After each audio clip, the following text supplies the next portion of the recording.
everybody. It's the Monday Live Show, Manchild Show with Boy Green Digital, and I see you're already starting to convene in the room, so welcome aboard. Come one, come all. Heck, it's not even that far from Halloween. We might start giving away candy soon. Have you gotten any trick-or-treat candy, by the way, Boy Green, at all? Not yet. I don't have that ready. Now, Boy Green's a little under the weather. You might hear it a little bit in his voice, so thank you for soldiering through here, Boy Green. I know it's the old, I get it from the kids, and I just, what are you going to do? It's just the way it is. Exactly. You're sick, the parents get sick. That's the way it is, especially inevitable. The little ones, and you got the two little ones. So I hope everybody there in the Esden household starts feeling better sooner rather than later. But man, do we have a weekend of football to talk about, and still a twin bill tonight. Monday Night Football, the Buffalo Bills. We won't really get to talk much Bills today because they play tonight against Bijan Robinson and the Atlanta Falcons. And that game is in Atlanta. And then we've got the Washington Commanders and Jamie, the FedEx guys, Chicago Bears getting after it in D.C. So all of that to come tonight. So another nice twin bill. I think it's another 7-8 deal, Paul, right? Yeah, I have it in front of me. Yes, I believe we have times on the games there. Yeah, let me get that. 8:15 is the second one. That's Commanders Bears, and 7:15. Separated by an hour. 7:15. The old overlap there. Yes. So you could get them both in before bedtime, and that will work pretty well. With the later one only at 8:15, not too bad. But two what we hope will be competitive games there. But man, a lot to catch up on over the weekend. My Giants, of course, they played Thursday night, so not really a lot to say other than I'm in Giants gear, and it's nice to be a Giants fan right now. We got 2 wins. It's the quarterback situation is feeling better and better every day. And heck, aren't we all just ripping off our shirts and showing off our pec muscles now that Cam Scatterbo has arrived to accompany Jackson Dart on this journey for the Giants? So that's kind of the fun part of the whole Giants story right now. These 2 rookies literally energizing an entire fan base to say, we are here, we are going to win some games. We may not be playoff bound, but we're going to be interesting. And certainly those 2 guys have made it interesting for the New York Football Giants. Go ahead, BJ. So, Lerch, let me give you go. Okay, we'll go full screen. Go ahead. Give us your Cam Scatterbo. Yeah, go ahead. You're just going to rip it this Giants. I couldn't even rip this if I wanted to. That's the truth. It reminds me. That was some sight after the game with him and Ryan Fitzpatrick tearing off the shirts. Yeah, that was quite a look. Fitzy. Willing to still get it done. Hey, there you go. I'll tell you. It's got a couple of loose screws, I think. Very much so. Yeah, I'm going to be honest. Your running back in general, Cam Scatterbo, seems like a weird guy. I've seen some tape or not tape, just video clips from his Arizona State days. And there have been clips of him ramming his head against a brick wall before a game to get his head right. And then just his mannerisms. If you've ever seen him on the sideline, even during that Thursday night football game, he's twitching and just sort of just sitting on the field with some weird quirks and mannerisms. I'm like, what the hell is wrong with this guy? It seems like he's a few tacos short of a combo meal, but nonetheless, his football crazy can work in football. That is for sure. So Giant fans should be absolutely elated. There's some excitement, and I didn't know if that was going to happen this season with all what it appeared to be at the beginning of the year. So man, to have a young franchise quarterback hopeful, to have Cam Scatterbo running all over the place, no Malik Neighbors, which stinks. But I mean, if I'm a Giants fan, I'm probably pretty giddy right now, knowing that I got a couple of young bucks here on the offense, and obviously the defense spectacular.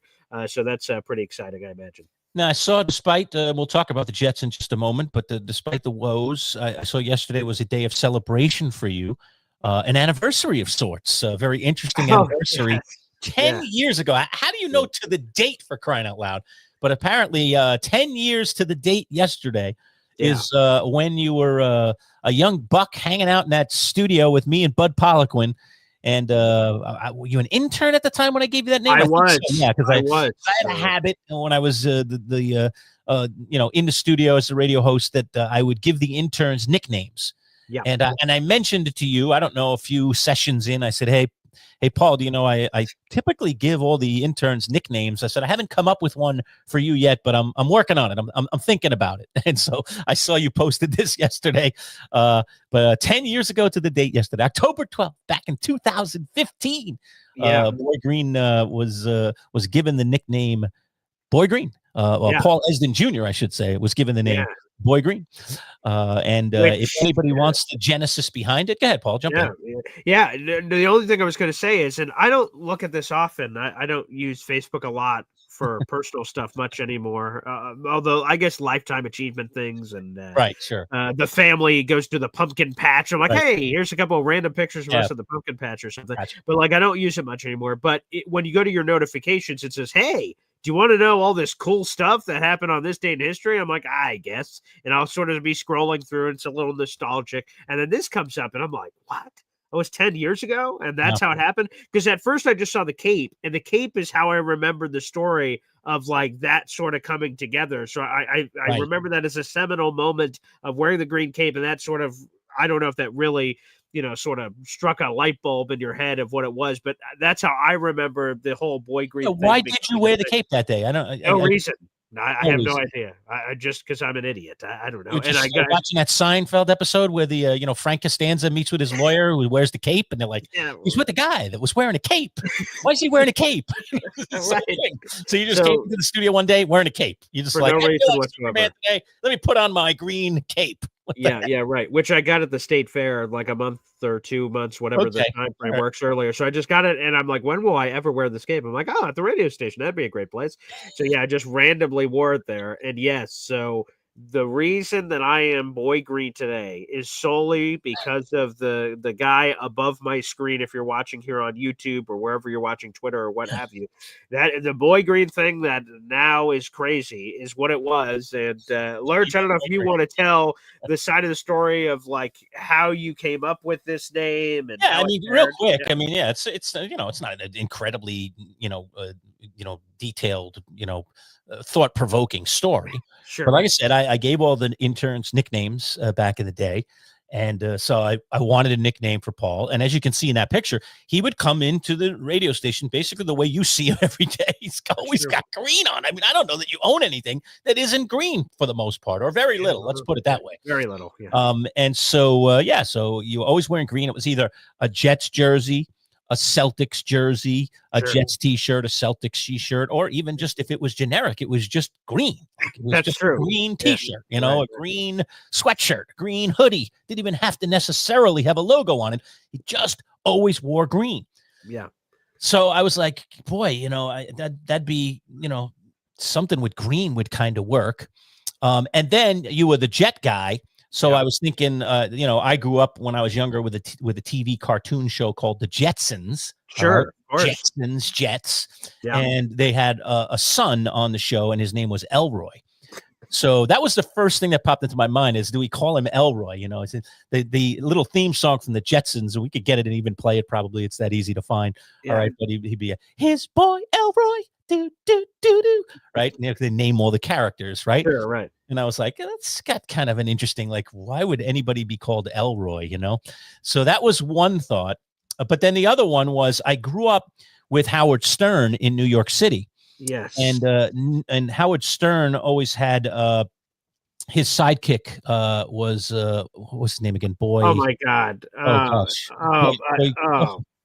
I'm an idiot. What is it? Now that I'm going blank. Baba Booey? Baba Booey is his, Baba Booey's nickname was Boy Blank. Why am I not right now? It's just escaped me for the moment. It's going to come to me in a minute. All right. And so I like that because you were young and you're kind of vibrant. And so I was like, I like the boy thing, Yeah. So I was like, why don't we call him, Boy Green? It just makes sense. He's always wearing green. Let's just call him Boy Green. That kind of rolls off the tongue. I mean, Elroy's like, I don't know. Like that's not, people would be always asking, what is that? Is that like your middle name or like what's going on there? What's it might even just be mistaken for a middle name or something. So I wanted something that clearly people would say, oh, that's a nickname, because that's the idea. And so Boy Green was born. It was just that simple. So I all right, here it is. I believe we have it here. So 1 second. Let me get this up. Got the Jetsons theme there. Yeah, let's pop this up. Yeah, here we go. All right, here we go. Play it, Yeah, let's see. Just as I remember it.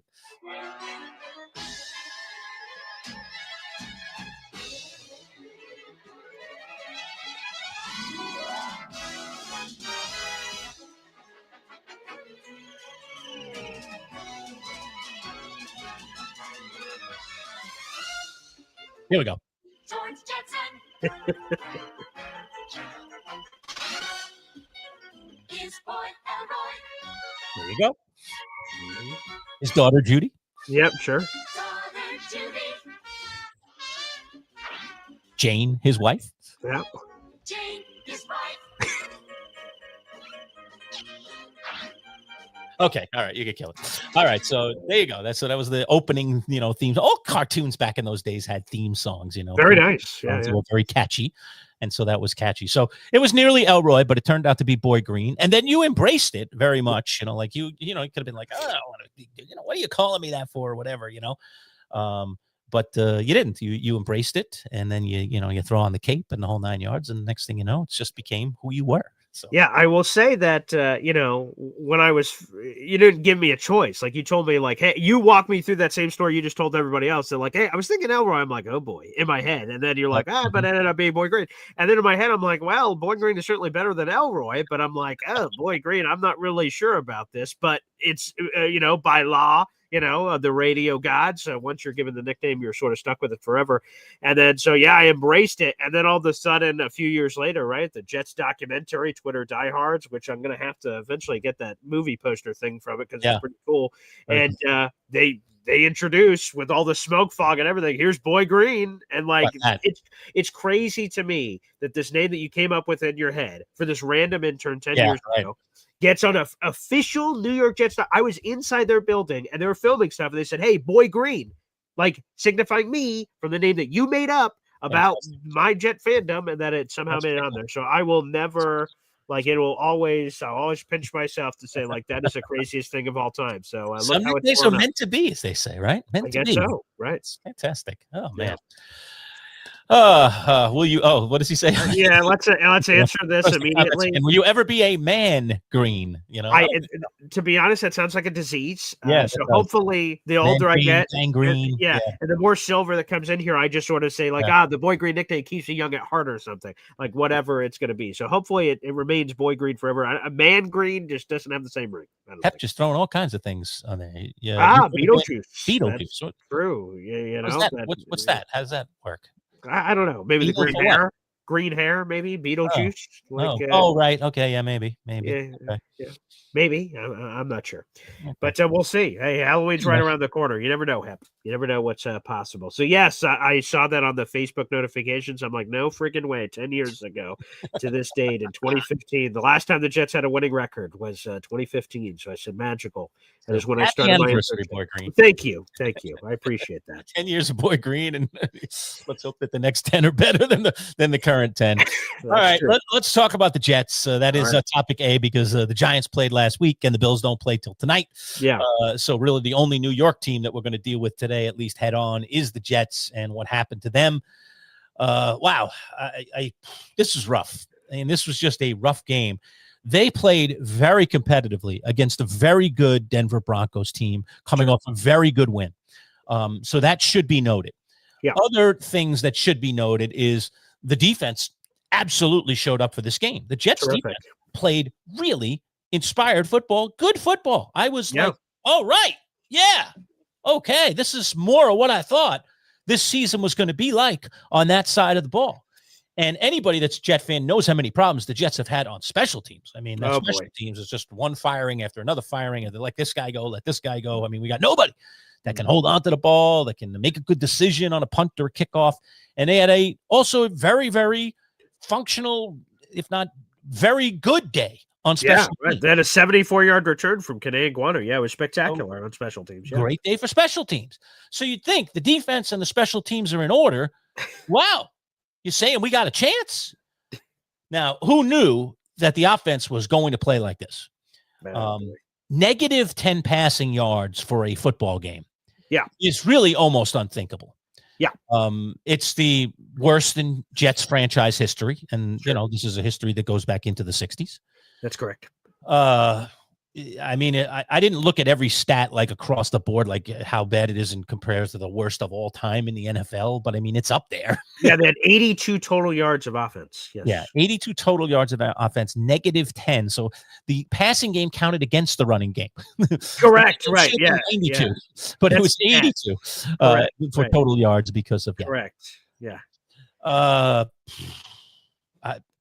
Where does it leave the Jet fan? I mean, I guess that's the question, is where does it leave Jets fans now? I mean, it's an 0-6 record. Yes. And it is a disastrous offensive performance. And to be honest with you, where do you turn? You know, I mean, really, I do you really, as a Jet fan, want to roll out Tyrod next week and just say it's Tyrod? Or do you want to go all the way to the practice squad and get that kid? I don't even know anything about Brady Cook. You'll have to educate me because I don't get past second stringers on my depth chart, especially when it comes to teams that are 0-6. So I know you do. You know every player on that roster intricately, but I can't say I know a darn thing about good old Brady over there. Other than he has the same name, first name that the greatest of all time has as a last name. I mean, that might be the one good thing he's got going for him. Can't hurt. What do you do? You are the penultimate positive Jet fan. Yes. He's a silver lining in every Jet situation. I know that somehow, some way, deep in your precipice here, you are seeing some kind of silver lining. So where do you turn here? What do you do? Well, I'll start with the positive. And I would say it's what you just said. The defense finally showing up. They were on pace to be the worst Jets defense of all time in terms of points allowed. And they had talent, but it just wasn't coming together. So if Steve Wilkes had another poor performance in London, there was a chance he could have been fired. I would have had some firings. Yep. Very realistically, that his name would have been on the hot seat. So to see this effort, first off at all, is encouraging. Like, oh, thank God, we knew it was in there. And number two, can the Jets build on this? If their defense can play like this, they can win games this year. I know that seems impossible with them currently winless as the only team in the NFL that hasn't won a game. But that, to me, is encouraging. The special teams, the return of Kene Nwangwu, who's a former All-Pro returner. He had a 72-yarder. He looked great. That seemed to sort of rev the engine of others. One of the former villains that had a terrible, you mentioned some of the special teams gaffes that have happened this season. In week 4, Isaiah Williams had a fumbled kickoff in the second half that resulted in a Dolphins touchdown, and he fair caught a ball inexplicably at the 2-yard line, and he was cut and brought back to the team, and he had a chance for redemption yesterday, and he played very well. So shout out to and Nick Folk. So Nick Folk has not missed a kick all year. He's 3 for 3. He's really the only good thing happening for the Jets. He's 40 years old, but it doesn't matter. Like a fine wine, he's aging well. So special teams and defense were really good. And you hope if you're the Jets that you can build on that part of it. But the offense, I mean, there's nothing positive I can say, unfortunately. Negative 10 in net passing yards is among the worst that the NFL has ever seen before. To believe that there has been worse is hard to stomach. And here's the other thing, Lerch. I don't know if you saw this.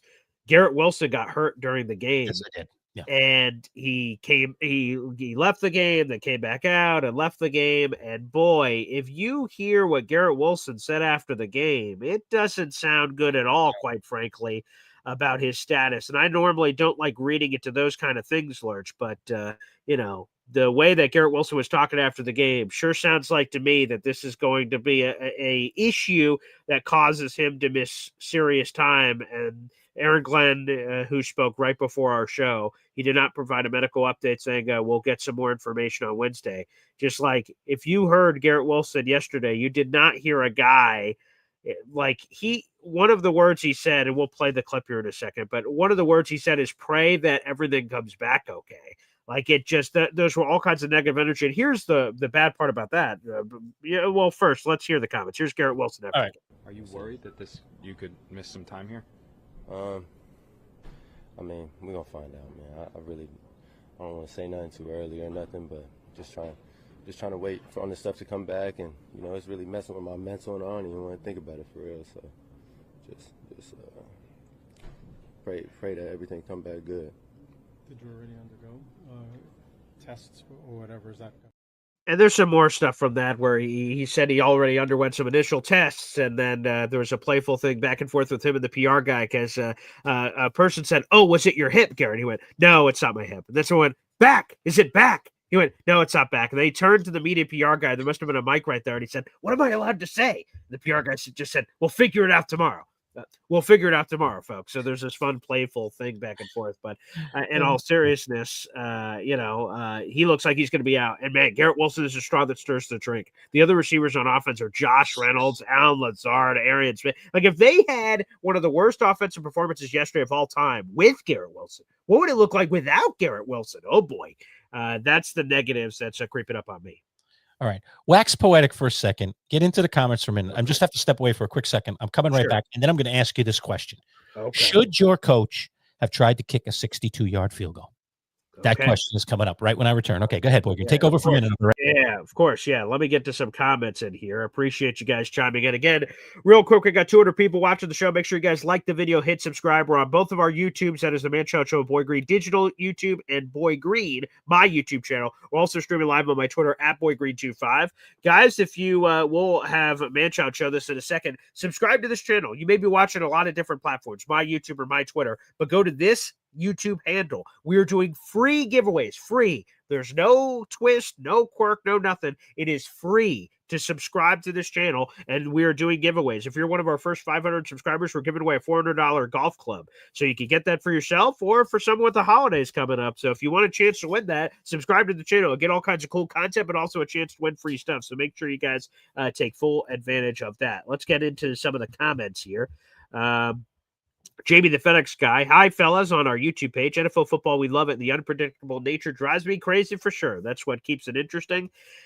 Jamie saying, Boy Green, so sorry for your Jets. Yeah, they're 0-6. They would have the number 1 pick in the 2026 NFL draft. Not great, but appreciate that, Jamie. Hey, fellers, we got Hep in here, which is great. Hep saying, Paul forgot to tell you your play-by-play gets better with every game. You're finding a groove. Yes, I've really enjoyed doing that this season. So thank you, everyone who tunes in for that. For all the Jets games outside of the ones I go to, which was the Cowboys game, I'm doing play-by-play and watch party analysis where you guys can tune in and watch a game with me. I don't have the TV rights, so I can't broadcast the game on the same screen, but I give you the play-by-play of the game. That's been a lot of fun. So thank you, Hep, and everyone who pushed me to get into that. Jamie the FedEx guy. Jets made Boy Green sick. It certainly did help. You can hear it. It's all here. I have tissues and everything else by me. I've been sick for a bunch of days here. I feel like absolute crap, but hopefully we heal up soon. So appreciate that. Phil Larmer saying, I ordered my Welcome to the Dart side hoodie. Yeah, enjoy it. Again, Giant fans should be happy about the Jackson Dart merch that apparently is out there. So that's that is awesome. Yeah, Lerch, you're gonna have to jump on that. Welcome to the Dart side. And plus, he's obviously this big Star Wars nerd. He was quizzed after the Thursday night game with some Star Wars trivia. He went 3 for 3. He did very good. There was some very difficult Star Wars trivia there on set on the Amazon Prime set, which was very nice. That was a good time. And I see Bad Shot coming in here as well. So shout out to Badshaw. So what do you think about, let me go back to that question I asked you before I stepped away there. Were you thinking he should have kicked it? Like, I don't know. Yes. I can 100%. Tell you what, live, I was like on the fence because, you know, Folk is not a young guy. He's not really, at least these days, known for his length, but he's been a really good kicker so far this year for the Jets. And everybody seems to be making these 60-plus yarders like they're nothing. Yeah. And considering the way the offense was going, the idea of putting it in Justin Fields' hands, even for another down to try and pick up another, you know, few yards to get him a little bit closer and run some clock just didn't seem that viable. So you would have kicked it? 100%. I mean, Lerch, me and you were at the Jets-Cowboys game last week, and here's the thing. Nick Folk attempted and converted a 58-yarder, which was a career long for Nick Folk. He did that at the Cowboys game. We saw it, and it was coming towards us, and it had room left. So, yes, I would have kicked a 62-yarder. Now, if the Jets would have been minding their P's and Q's, they would have gotten slightly closer than 62 and have been thinking that through, but they did not. Right. 62-yarder, what are the chances of converting? I don't know. But to your point, there's special kicking balls this year. You guys could go Google this. There's a whole lesson to be learned on the changes that happen with the kicking balls and why there's longer field goals being made. There's all kinds of rule changes that happen this offseason that teams are taking advantage of. So, yes, I don't know what the chances are of him making it, but probably better than the 4th and 8 where Justin Fields had looked all day. Terrible. So, yes, I would have kicked it. And I wouldn't have blamed AG for kicking it. I also, if we're going to blame AG for anything, the end of the first half was an absolute debacle. Terrible. It was like they couldn't decide what they were going to do. Correct. That's the problem, is like, it's one thing to kind of botch something, but when you botch something just simply because it doesn't seem like you have a plan, that's never good for a new coach. It just, that shows that rookie-itis that you don't want in a competent coach. And that's what it looked like. It looked like Aaron Glenn he couldn't decide what to do, and then it just turned into a train wreck. Yeah, and he tried to explain it this morning, and still I'm more confused the more he tries to explain it, because it was a 4th down play, but one ref said first down, one ref said 4th down, and then ultimately they sided with the ref that said 4th down. But if you're the Jets, why not call a timeout with whatever it'd be 3 seconds left and try a Hail Mary? Now, I get it.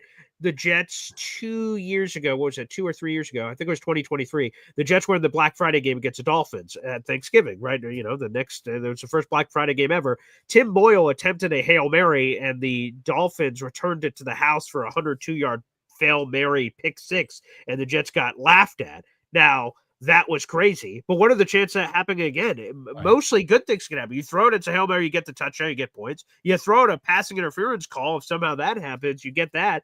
Right. I don't understand with the risk. You're at the 50-yard line. Justin, just chuck it as far as you can and let's see what happens. It's a Hail Mary. I mean, it's sort of in the description. So right. Yeah, so AG did say today that that's a mistake he made, and he says if he could have went back and redid it, he would have at least attempted the Hail Mary instead of just letting the clock bleed out. But yeah, his explanation was suspect to say the least. And yes, so to answer your question, I would have attempted the field goal if I was Nick Folk and the Jets. You and I have talked about this for years and years and years, going all the way back to the radio days. And it's kind of one of my pet peeves, and that is I call it PR 101. I am blown away by how owners, general managers, coaches, and even all the way down to the players, who in many cases have received schooling, education, coursework, formative stuff to better understand the world of PR, public relations, how you as an entity, player, coach, GM, owner, whatever you are, relate to your audience, okay? Sure. The people that follow your team, the people that love your team, the people that buy your tickets, that buy your merchandise, okay? Yeah. They just want to follow along. They want to know, they want to feel like they're on the pulse of the team and so on and so forth. And I understand very much, being around a lot of coaches and interviewed a lot of coaches over the years, how coaches tend to defend players. You want to defend your guys. Yeah, makes sense. You should be the insulator to your players, okay? Yes. You tell your players, keep our problems in-house. Let's deal with them inside, behind closed doors, as we call it. We have all these wonderful metaphors, right? Let me be, the face of the franchise, the voice of the franchise. But Aaron Glenn stepped into the podium after that game and taking issue with a reporter who asked a totally legitimate question that every person wanted to know, okay, that follows the Jets or otherwise. Did you think about taking him out? Did you think about going to number 2? Lerch, we actually have that footage. Go ahead. It's just a bizarre answer. Aaron Glenn needs to go back to PR 101 school. He needs the Manchild to advise him. Don't step to a podium and say this. His numbers are not good for this game. Is he going to be your quarterback next week, or would you consider? What kind of question is that? Look, he did not have a good game. I mean, I think it's a fair question. There's a number of guys that, sometimes this league is like this, and there are guys that have bad games. That doesn't mean you just bench them. Come on, you know better than that. Okay, so the question was about not whether you wanted to pull him, which we were all thinking maybe you should pull him at some point. It was, what about next week? Is he your quarterback next week? I mean, to react to that like it's an out of left field question, like, what are you even asking a question? We all have bad game. Plenty of guys have bad games. Not like this. This is negative 10 yards of total passing offense. The part of the game that he's responsible for netted in 4 quarters of play, negative 10 yards. Yeah. And your team, by the way, was in the game pretty much till the end of it. They were. He could have converted a 4th play or could have kicked a 62-yard field goal. Heck, they might have won the darn game. Sure. That was just PR 101 train wreck there. That was Aaron Glenn going down a really slippery slope and not well. That was bad advice or bad thinking on his part to answer that question that way. Yeah, I have no problem with defending your guys, but I think there's a fine line between defending your guys to a fault and then also holding them accountable for the rest of the locker room. Everyone's going to see on Twitter the negative 10 net passing yards. One of the worst statistical things a quarterback has ever achieved, for lack of a better word, in their careers. And they're all going to see that. And they obviously saw the game as teammates where they said, man, if the offense just had a pulse at any point, we would have won this game. And he was the quarterback of said offense that couldn't do anything. So, yeah, for AG, I think that was clearly a mistake. Now, And this is a guy, Paul, just to jump in for a second. This is a guy that a few weeks ago cut a guy because he was playing poorly on special teams. Xavier Gibson, bye-bye. Yeah, because true. We're accountable here. The new Jets, accountability. Yeah. Well, then in that case, Justin Fields should be gone. Let's just cut him. Let's just move on. I mean, that's, if accountability is really accountability, just because a guy gets paid a little bit more, okay, that we had higher hopes for a guy doesn't excuse a guy. Heck, it might even make it worse. Go ahead. Yeah, no, and as Badshaw says, that was the worst thing we've done to England since 1776. That's a very fair point, Badshaw, which is true. I would say this. Bravo. I have absolutely no interest in seeing 36-year-old Tyrod Taylor, who's the only other quarterback on the 53-man roster. And then to your point, Lerch, if you want a 101 lesson on Brady Cook, the undrafted free agent out of Missouri and teammate of Jets first-round pick Armand Membu, I would love to give a presentation. Guy. I didn't know that. Yes, okay. He's an undrafted. They didn't, and he's fine. He played just fine in the preseason, but I don't know. Like some people, again, it's the mystery box. What's in the box? Anything could be in the box. So, like, everyone's favorite player on the team is a backup quarterback. And in this particular case, our backup quarterback is ancient, and he's the host of Tales from the Crypt. So he's not going to be able to do anything. So to me, you just, as painful as it is, you've pot committed to Justin Fields. You called him the guy. You hoisted him as the guy in the offseason. You have no choice. You have to keep riding the train. And now, eventually, if these performances keep happening on a week-to-week basis, then maybe you got to make a business decision. But I don't know. You're 0-6. No team has ever started 0-6 and made the playoffs. Not that I need to bring up the playoffs here. Like, the season's over. So now the rest of the season has, shifted from whatever you thought it was before to evaluation mode. Now young guys need to start playing. Veterans need to get benched that are not going to be long for this team. That's what the Jets' decision has to make. Now. It's all about the future now. And the NFL trade deadline's on November 4th. Ian Rappaport shared that the Jets have received the most trade calls of any team in the NFL, which obviously is not surprising. So do they become sellers? And what does it say to the rest of the team? Like, who's up for grabs? Who are you willing to move? How big of pieces are we talking about here? It's a big part of the conversation. Here's what I said to you. We talked about this a little before we got on the air today. And that is this. So clearly Fields was struggling to throw the ball. Okay. He was getting it out incredibly late. He was doing what he's been doing over and over again. We even saw it when we were live there at MetLife Stadium just a little over a week ago, just holding on to the ball too long. It's like 1, 2, 3 out. If you can't, throw it away, or take off. But here's the thing that the Jets didn't try yesterday that I was very surprised at. So clearly he's having a bad day throwing the ball. I mean, keeps throwing it, below the guy, above the guy, short of the guy. I mean, like everything's just off. He's like releasing it too late. The guy's making his cut, and that's when the ball's supposed to come out, right before the guy makes his cut on the little down and outs. And he's like, waits till the guy makes his cut, takes 2 steps before it even comes out. Of course, the defender gets over, knocks it away. Like it's just, this is QB 101. I mean, this is like the most basic stuff you learn in a training camp in the NFL. Heck, you learn it in the Pee Wee leagues, for crying out loud. We don't even have to go to high school ball to be learning these kind of things that we do in football. But why didn't the Jets, just knowing that Fields was having such a kind of a rough day passing, and it seemed just clear from the gate, he just didn't have it throwing. It's like a pitcher going out there. It's just, the curve just ain't breaking much, and just like, oh boy, that curveball has just got no snap in it, and 3 guys have hit it out of the ballpark now. If you're the pitching coach, you go out to them and say, let's just throw fastballs and off speed, and let's just stay away from the curve today, because that curve is just not breaking today, and we're not going to get anybody out with it, right? And then you change tactics, and if it works, it works. So why didn't Aaron Glenn and his offensive coordinator, Tanner Engstrand, right? Who was, I found out yesterday in the broadcast, I didn't know this, was the roommate of Kevin O'Connell. Didn't know. Yes. And it was Darren, him and the GM of the Jets, Darren Mucci, at San Diego. They were Aztecs. Yes. They were all roommates. Interesting. Yeah. So is there osmosis here? Does Kevin O'Connell rub off on Engstrand because they were roomies, and Moogie? I mean, I got 2 of them. Yeah, they were teammates. They were all on that college football team. Yeah, San Diego State. Well, anyway, one could only hope, because Kevin O'Connell has been such a great offensive mind. But, if those 2 guys, picked up 1/10 of what that guy has inside his mind, then, fantastic. But my point is this: why didn't the Jets just turn Justin Fields into the running version of Lamar Jackson? Like, just RPO it up. Just everything's run the option.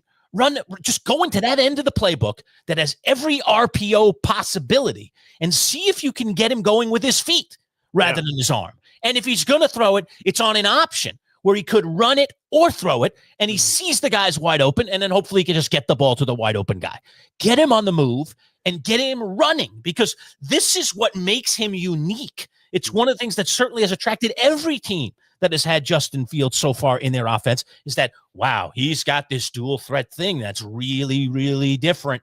You know, he's might just be this much in terms of the dual threat ability. Now, the other guy has a few MVP awards, so I hate to even compare the two of them. But he has some Lamar running through his veins in terms of his escapability, his overall athleticism, and his foot speed. He's tough, okay? When he gets moving, he's tough to get him. So why not play up that? My only thought on that, Paul, is that I know he was concussed a couple of weeks ago, and he's only been back a short period of time. And maybe they just have mindfully said, let's just back off on the RPO stuff right now. Let's get him, let's get him to a point where we really feel comfortable with him being off this last concussion. All right, let's not rush that along. But I also think, he's got a short contract with you guys. It doesn't look like he's the future. Like, who cares? Like, I hate run him to the ground. Horrible. Yeah, right. It's like the running back that you're not going to have at the end of this season. All right, just keep giving him the ball, baby. He can get it done. Give him the ball again.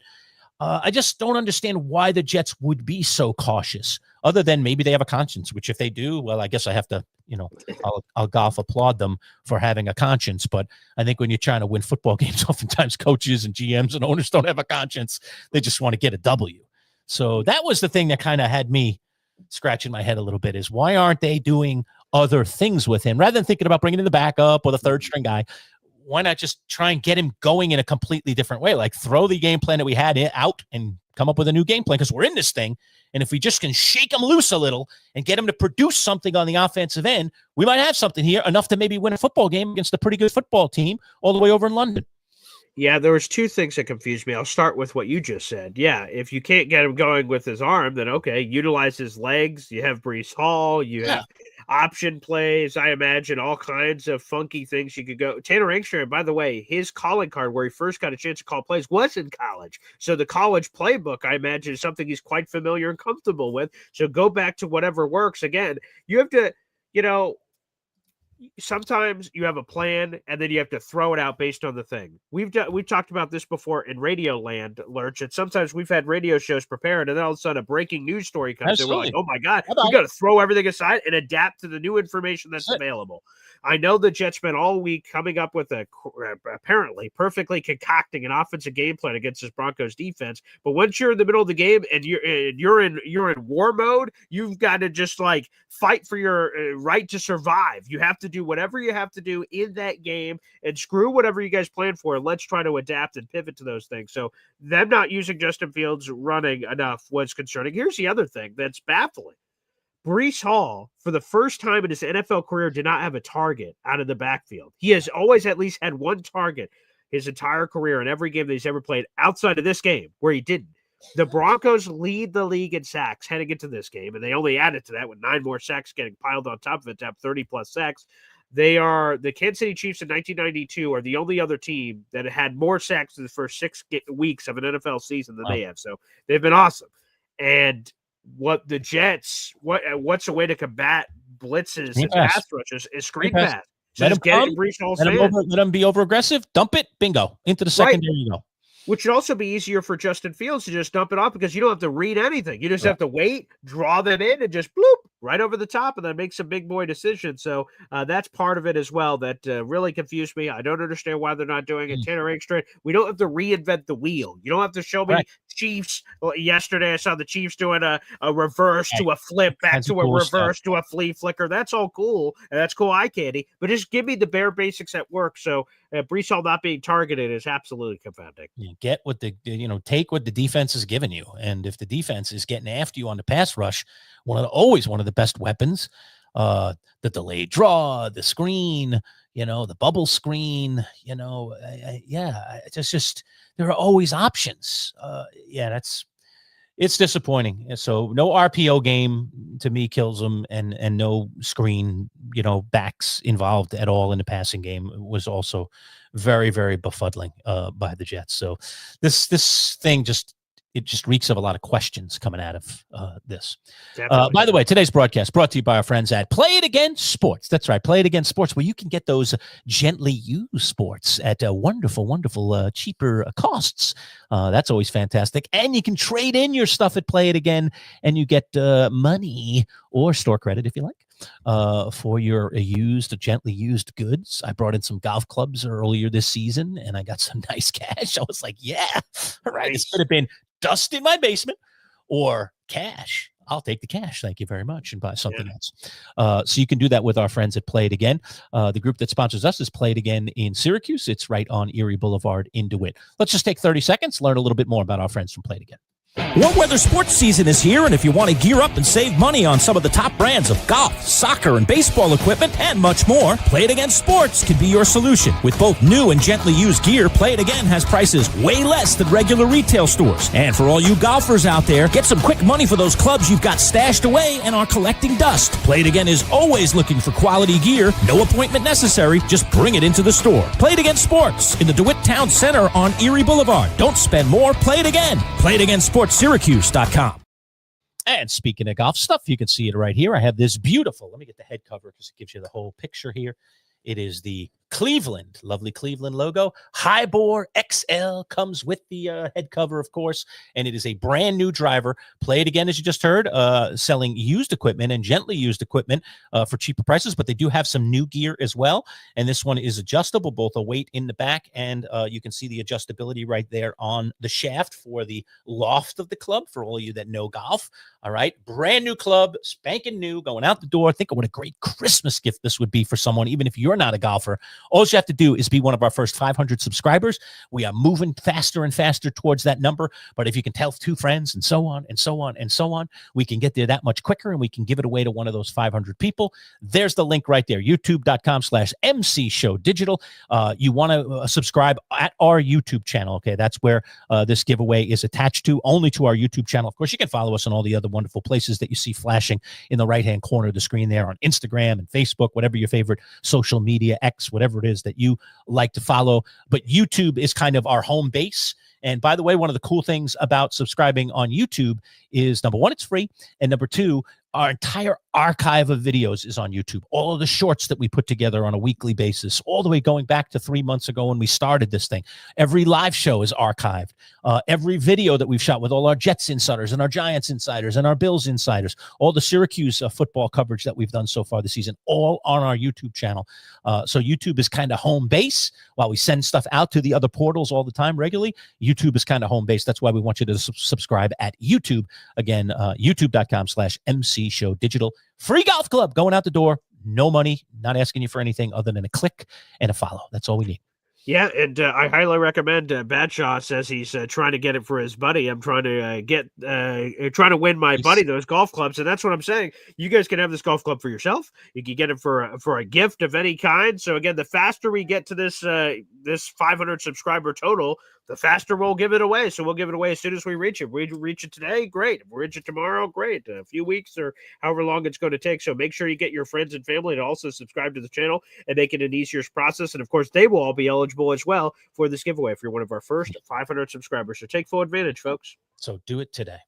All right, we'll put a nice neat bow on this Jets thing. All right, Boy Green. So you know me, right? And you know that the Giants, as much as the Jets have had some bad seasons in recent years, and you know from doing all those radio shows with me, if I were sitting at 0-6 right now, what would I be saying, Boy Green? Go ahead. I don't even have to tell you. Tell the audience what I would be saying. Let me see. I think I actually have a picture that'll best appropriate this. You have a picture about this? Yeah.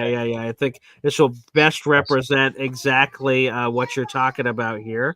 This will be perfect. I think I know exactly. I think I'm picking up exactly what you're putting down here. Yep. We present this immediately on the screen and see if I am correct. You know, it's important for when we're in a relationship to be able to finish each other's sentences here. So is it?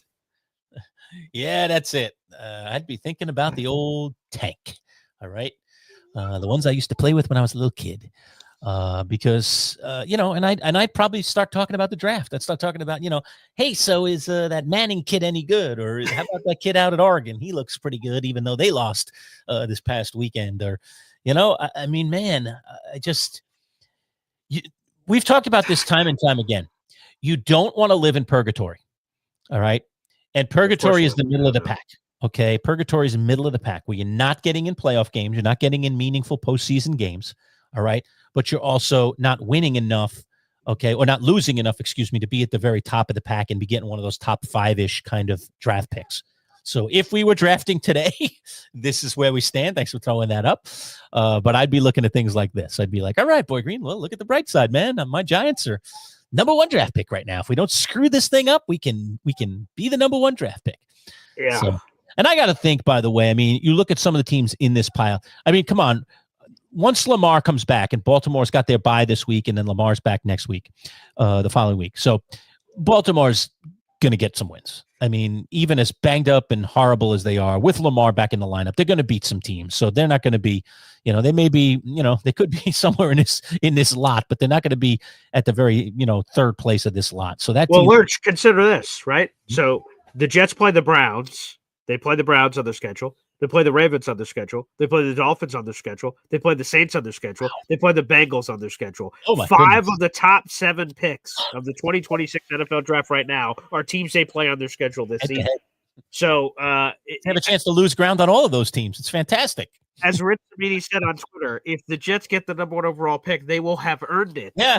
The equally terrible team for the National Football League. Yes. So, it's Is there even a prized possession right now? It seems like there isn't. I mean, before the season started, everybody was talking about Arch Manning or this guy, but now it's a little foggy, which is never a good place. You don't want it to be foggy. You want to be in one of those years where it's definitive, clear cut, right?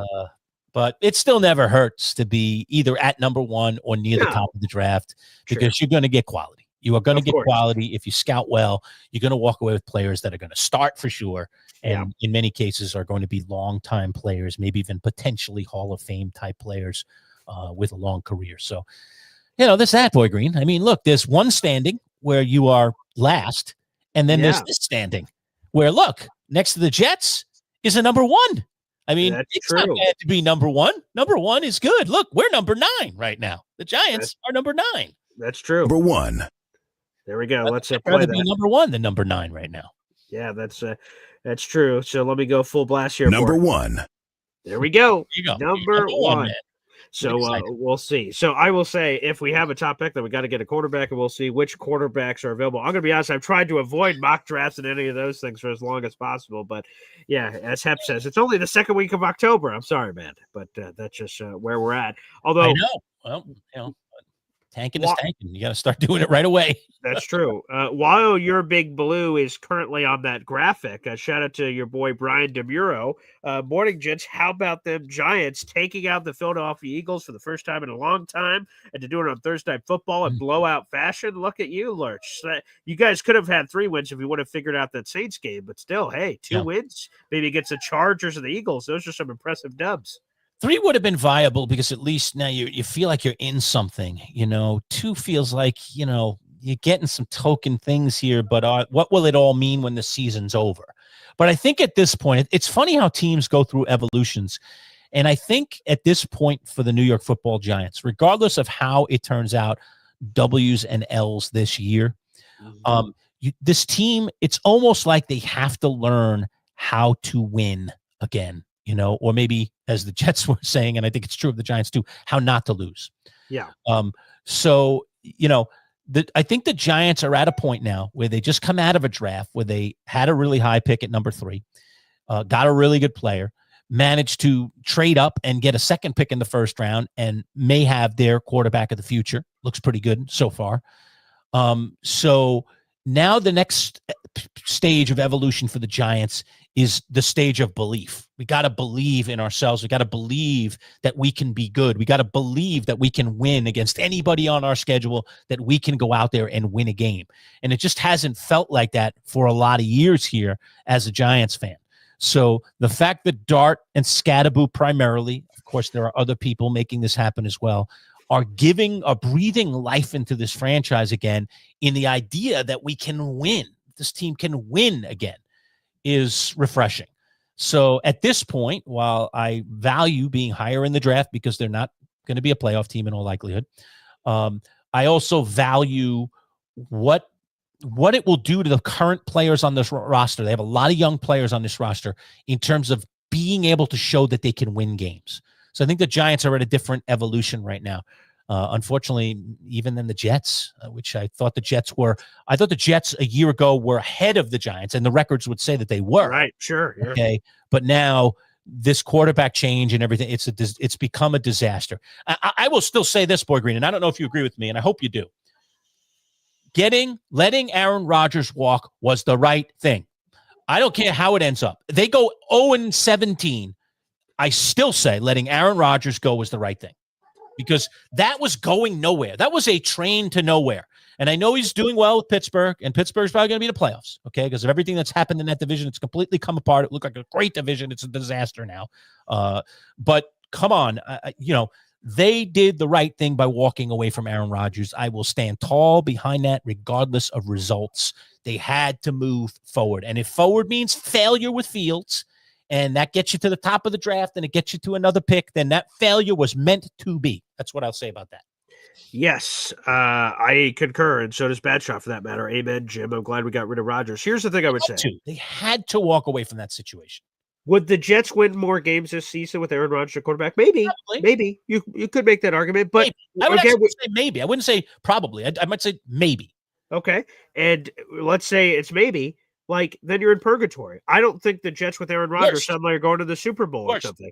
So, and not going to the playoffs. So if that's not happening, then you're 6-11, you're 7-10, you're 5-12. Like, you're worse off. You're like at the bottom end of the top 10 as opposed to you want to either be terrible or great. You don't want to be in the middle. We've talked about that for a long time. So I think congratulations, Aaron Rodgers. He's playing in this division that's imploding with Lamar Jackson and Joe Burrow hurt. The Steelers are the favorite to win the AFC North. They'll have a home playoff game. We'll see if they can actually get over the hump of winning a playoff game. That'll be up to them. But no, Aaron Rodgers, I was dead wrong on I'll just say this since we're talking about it. My hot take before the season was that not only would Aaron Rodgers not lead the Steelers to the playoffs, but he would deliver the first losing season ever under Mike Tomlin. And freezing cold takes me up. I was dead wrong at this point. It appears that way. Then I'm going to be absolutely wrong and off. And Rodgers will look pretty good. He's in a stable organization. They're winning games. They're beating up on bad teams. And we'll see what they can do moving forward with these opportunities. And they still have to play the beat-up division that they're facing without Joe Burrow and Lamar Jackson. So I agree with you. They made the right decision to move on from Aaron Rodgers. Aaron Rodgers and Aaron Glenn clearly wouldn't have vibed together. And the Jets need to take their lumps as they're taking them, which is an unfortunate reality to take for Jet fans. I haven't seen the playoffs in 14 years, so taking more lumps is something I'm sure they're not running in the front of the line to do. But take these lumps and try to see if they can turn this organization around. So it was the right decision. I agree. Yeah. Okay. Oh, wow. Look at this. Badshaw throwing out some Pokemon stuff here, Boy Green. You used to be a Pokemon guy. So dissect this for me here. Go ahead. So the Giants started out as a Pichu, evolved into a Pikachu. That's here in the arm. Yeah. But the question is, will they be a Raichu at the end of the year? Now, which is the most evolved of the three, right? See, Lerch, you don't even need me. I know a little bit about Pokemon. My son used to collect Pokemon cards a long time ago. Okay. And did you take any notes and quotes from your son about that? No, but I remember some things. I remember Charizard, and I remember I knew the fire and the water and the like the green, the forest, right? Was it? Yeah, Bulbasaur. Okay. Yeah, there you go. Which, by the way, here we go. Let me put this up on the screen. So, Lerch, the question that Badshaw is asking is, will the Giants become this? And I'm throwing up on the screen here. This is a Raichu. This is the evolution of a Pikachu in my arm. Will the Giants be a Raichu at the end of the year? What are your thoughts on that? I'm colorblind. Is that green? Is he green? That is orange. That is an orange Raichu with yellow ears and a yellow tail and yellow little electronic pouches on its cheeks. I had a Pikachu sitting on this bed here for a long, Okay. long time right. in this little side room that I'm in these days Yeah. where I've built the studio, but that does not exist anymore Oh, now that I've turned it into an office/studio. But yeah, sure. I had a Pikachu. I like the yellow Pikachu, but Sure. this Yeah. is a more evolved Pikachu. I It's suppose a bigger version. the Yeah. powers are greater, right? Yes. Yeah. Right. I think it's a Thunderbolt, and So, yeah, Thunder attacks are a he's little electric. stronger. It's got electric. Yes. quality to it, Yes. right? Yeah. He's an electric Pokemon type. Yes. Okay. Will the Giants be a Raichu at the end of the year, Lerch? I don't think this year, no, but Okay, so they're going to remain a Pikachu, I think they'll remain a Pikachu the rest of this year. which there's nothing wrong with that. That was the face of the franchise for many years. Yeah. Remains to You this just don't want day. to go back to being a Pichu. Yeah, you don't want to go down. Which, by the way, That let me direction. get that We're for going you. So you that can, direction. yeah, let me see This the. direction. Yeah, let me see if I could get the evolution. The Thing. evolutionary chain. Yes. Okay, here we go. This will be very helpful for you as you see sort of the evolution of how they evolve. Wow, I never thought we'd be going in this direction here Well, on the show. sometimes this show just does. It goes in all kinds of directions. It's just That's the way it goes. absolutely true. So here it is, Lerch. Okay, so I'm going to flip this on the screen. Okay, it goes from left to All right, right. there you So go. Yeah. far left is Pichu, middle is Pikachu, and the far right is Raichu. So that is the evolutionary chain that occurs with these rat Pokemon, All right. So I think we've moved from stage 1 to stage 2. which is great. That's an important stage. Yeah. Great. And and Raichu is on the is on the horizon, but I don't think it's this season. Is it next year, or it's still 2 years away? More likely 2 years away. But there can be again progress in that direction next year. Again, draft smartly. So far, Joe Shane actually has a pretty good drafter. Sure. Especially if both Abdul Carter and Dart work out, plus Scatterboo, who was drafted in his class as well. Plus, they just the last 2 years they've had guys that are really contributing in the lineup day in and day out that were drafted. So they have been good drafters. All right, let me give you a deeper level Pokemon question here, Okay. Lerch. So, a Pikachu can only evolve into a Raichu with the aid of a Thunderstone. He needs a Thunderstone to be able to evolve from a Pikachu to a Raichu. So you say that the Giants are a Pikachu right now. What is the Thunderstone? What is the thing that takes them from a Pikachu to a Raichu?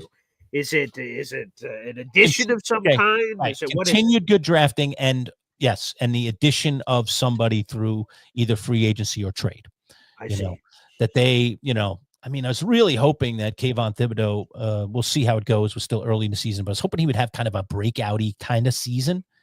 So that he's had a couple of splash plays. Yeah, he has, but it's not there play in and play out, game in and game out with him.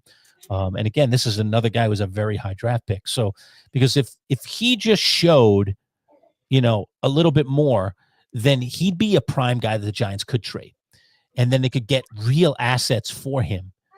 Maybe even a more established veteran player that really would just fit with this group and kind of be, be like a, I hate to bring up Fred Warner on a day we're going to mention that Fred Warner is done for the season, but, he's a lot older, but, could they have that guy, that Fred Warner kind of guy that just like becomes the glue of the defense, all right, and brings all these young guys together around this one veteran? Like, I could see that happening. Plus, they have, assuming again that Carter is what we think he is, all right, they have the tools with the other two guys now, with Carter and Burns, who they're paying a lot of money to Burns, as we know. So they don't, really, Thibodeau has become kind of expendable, and they could go get a different piece and maybe even a better piece for him.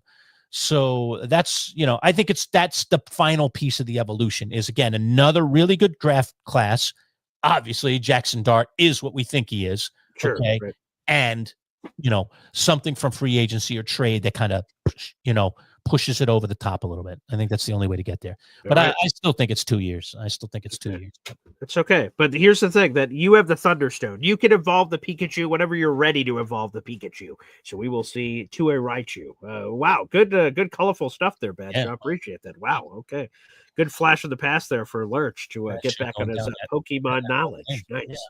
We used to play some kind of Pokemon game, me and my son, that would, with cards. The trading cards? Sure. Yeah. I used to do that. Yeah. And then how would you, I don't know. He He taught me the whole thing. I don't remember. Yeah. There used to be Game Boys where you got to play them on the old Game Boy. You know, that was very nice. You could train your own Pokemon. Yeah, very nice. Yeah, I got Pokemon Stadium over there. I haven't dusted that off in a while. So I mean, again, you have to remember, I grew up in a generation where we traded baseball cards when we were little kids. Yes. And you would do like, the cards had like colors on them, and the way that you would flip, you'd like flip, you go 1, 2, 3, flip, and then you'd flip one that would be the third one in the pile. And then if the guy matched your color, he got the whole stack, and you were putting good cards into that stack. Sometimes like, oh man, and the pile would get big. You're like, oh my God, there's a Willie Mays in there. There's this like, like. How do you establish value? So if me and you wanted to trade baseball cards, how do me and you, just a couple of tykes, determine whose card is worth more or what it's worth? Well, that's the thing is, it wasn't like today where we actually like have these monetary values on cards. Right, sure. Yeah. Really, cards for kids of my generation, they were just valued by the player on them. Like, I love these guys, or I like this player, So yeah, I think the value was intrinsic. It was more like how you valued them. So there were certain guys that I would want to lose, or, because I was a Met fan, I was always trying to collect more Met players. That didn't make them more valuable, I guess that's true. I know that Bud Harrelson was more valued than, say, Pete Rose out there, who kicked his butt, by the way, one day on a baseball field, but yet I would have wanted Harrelson over Rose because he was my guy. He was a Met. Yeah, right. So that was, so, but we used to, get pretty, it got pretty tense, doing the trade, trading and flipping. Now, sometimes you could just straight out trade. Sometimes you just sit down with your buddies, you'd pull out your cards and like, all right, how about I give you, a Rose and a McCovey for Harrelson and, Al Weiss or something. Right. I don't know. I only got one Weiss, I don't really want to part with him, but I'm offering, and you try to barter and negotiate. Yeah. I see. Nice. And, sometimes they, and sometimes you just put the cards away and you walked away with what you had. And other days, wow, look at this. Hammer out a deal. New cards, and we used to keep our cards in books, so like you had team books. Of course, I have the binders. So you used to have all the cards in there. Binders, we used to have the binders. So it was fun. It was a lot of fun trading cards back in the day. And don't forget, we used to put them in the spokes of our bicycles too. Oh, yes, right. It's like the bad ones, the one that I had like. I was just about to say, it has to be the least valuable one since they're getting beat up. We had no idea what we were doing back then, no. And you'd put a clothespin, attach it to the fender of your bike, and then stick the card in the spokes. Get the sound. Yeah, right. Yeah, as the faster you went, the louder the sound. Yeah.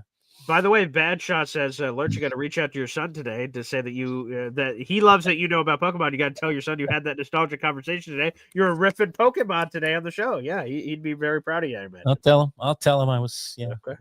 He was. I wouldn't even know Pokemon if it wasn't for my son. I wouldn't know it, and I wouldn't practically even know it exists if it wasn't for my son collecting cards. So there you go. I think all his cards are gone. I mean, he does not have. Oh yeah. I still got all mine somewhere buried. Yeah, most Pokemon collectors have kept their cards, and some of them might really be worth something. Well, I'm sure they are. Yeah. Yeah. Ours were very much treated like the baseball cards of my childhood. Okay.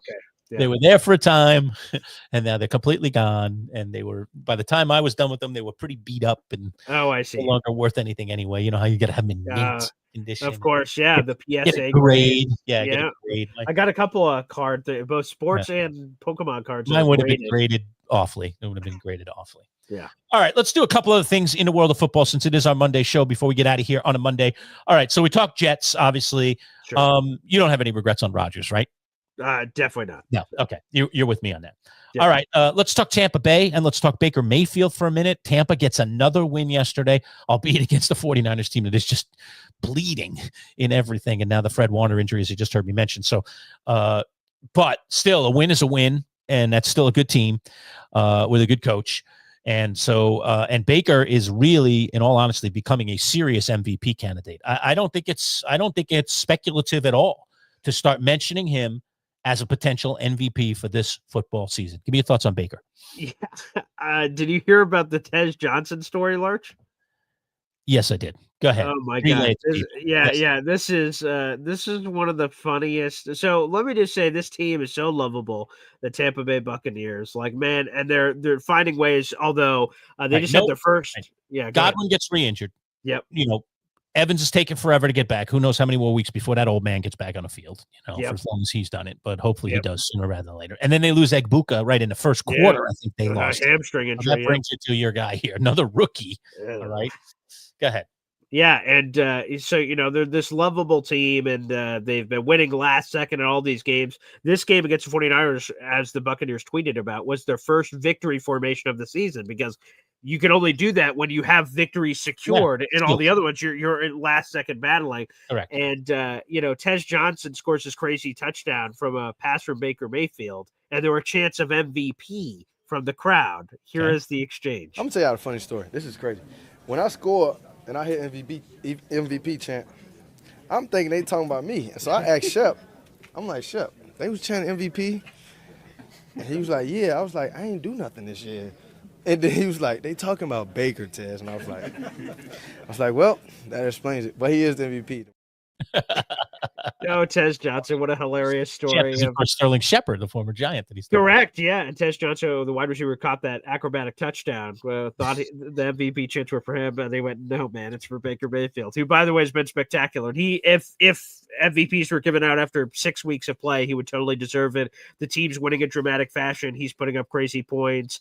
On that 3rd and 14 where he's getting sacked by 2 49ers and shakes out of it and pump fakes and dives forward. I mean, he's a Superman out there, and he's just like, he doesn't look like, I'm trying to think of a super chiseled, crazy quarterback. The name's I can't even think of a name, but just think of Superman, right? Chiseled chin and 8-pack and a rocket launcher. Josh Allen is probably, he's got the supermodel wife and actress wife, whatever, and he has everything going for it. Baker Mayfield is a shorter guy, a little stubbier, a little grizzled.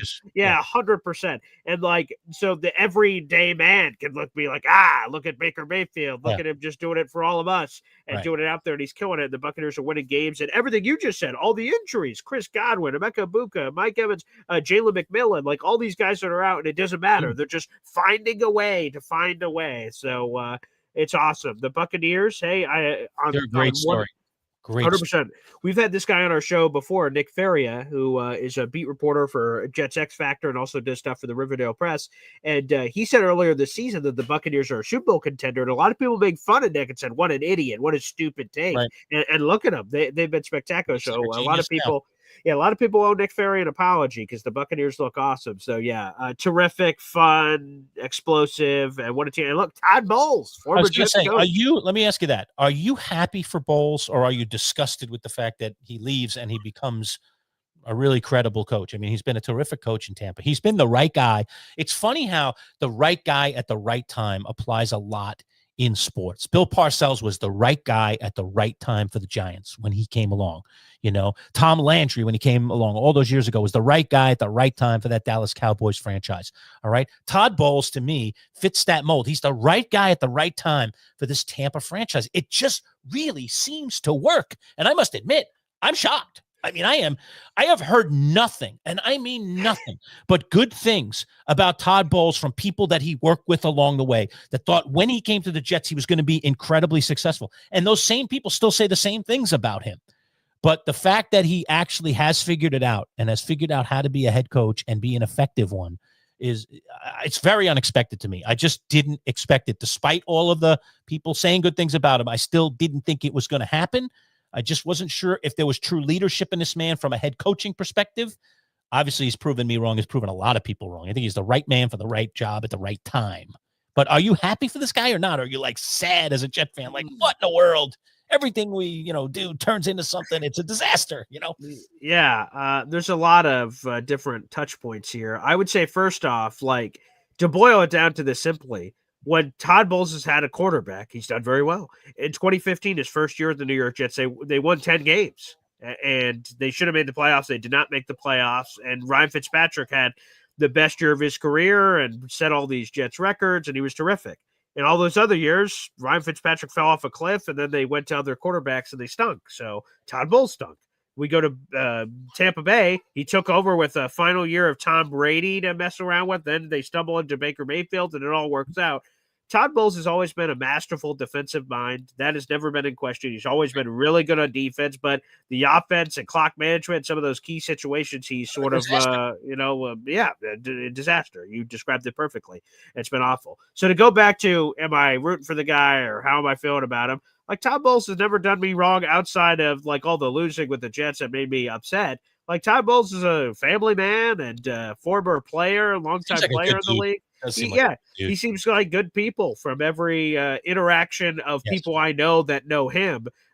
It's been all good. So no, good for him. I'm glad that he landed on his feet. He went back to Bruce Arians after getting fired by the Jets and was able to cultivate and kind of get his crap back together and get his sea legs under him, and he's turned it around. So no, I'm happy for Todd. So any success Tampa Bay has moving forward, as long as it's not against the Jets, which already happened earlier this season, I'm rooting for Todd.